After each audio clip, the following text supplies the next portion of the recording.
Salam saudara-saudaraku sekalian dimanapun saudara berada. Salam jumpa lagi dengan saya dalam setiap renungan harian. Doa dan harapan saya kita semuanya tetap sehat selalu dalam lindungan Tuhan. Sebelum kita merenungkan firman Tuhan pada saat ini, saya mengajak saudara-saudara untuk kita berdoa. Mari kita berdoa. Terima kasih Tuhan atas penyertaan-Mu. Hingga hari ini kami masih tetap sehat selalu dalam lindungan Tuhan. Pada saat ini ya Tuhan, kami mempersiapkan diri kami, mempersiapkan hati kami untuk merenungkan firman-Mu. Tuhan, mampukan kami agar firman yang kami renungkan pada hari ini, kami dapat mengerti dan memahami apa yang Tuhan maksudkan di dalam kehidupan kami. Dan kami juga boleh menjadi pelaku firman-Mu yang hidup dalam setiap kehidupan kami. Dalam nama Tuhan Yesus kami berdoa. Amin. Saudara-saudara, firman Tuhan kita pada hari ini terambil dalam Markus pasal 1 ayat 14 sampai ayat yang ke-15. Yesus tampil di Galilea. Sesudah Yohanes ditangkap, datanglah Yesus ke Galilea memberitakan Injil Allah.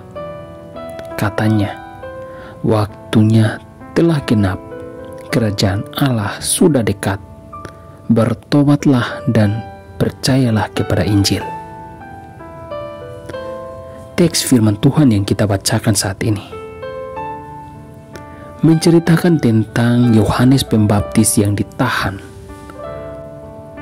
Maka datanglah Yesus ke Galilea untuk memberitakan Injil Allah. Dari ayat yang ke-14 ini, ada dua pesan penting untuk kita pelajari. Yang pertama, Yohanes Pembaptis adalah utusan Allah, pembuka jalan bagi Tuhan.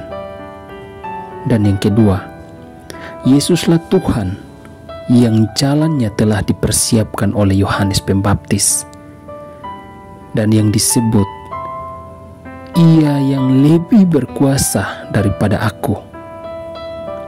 Yohanes Pembaptis pernah mengatakan bahwa sesudah aku akan datang Ia yang lebih berkuasa daripadaku.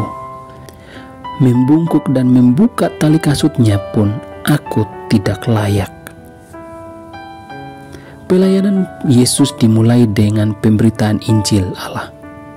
Berita utamanya adalah saatnya telah genap.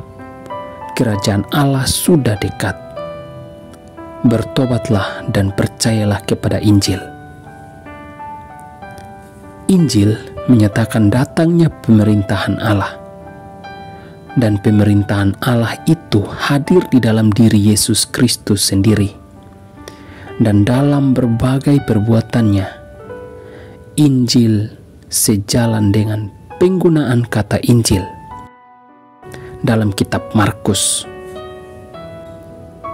Ia pertama kali muncul dalam kalimat, inilah permulaan Injil tentang Yesus Kristus, Anak Allah. Hal itu berarti pemerintahan Allah tidak dapat dilepaskan dari Yesus Kristus. Dan bagian inilah yang menjadi inti dari kehadiran Yesus Kristus di dunia. Yesus hadir untuk membawa pemerintahan Allah, supaya kerajaannya dialami dan dinikmati oleh manusia. Kematiannya memerdekakan manusia dari perbudakan dosa, dan tujuannya adalah supaya manusia dapat beribadah kepada Allah di dalam kekudusan dan kebenaran.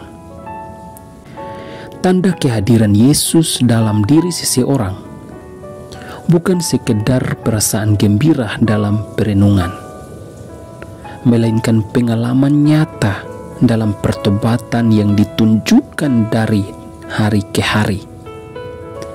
Pertobatan yang dimaksud berarti meninggalkan dosa-dosa pribadi dan yang menghancurkan hidup banyak orang.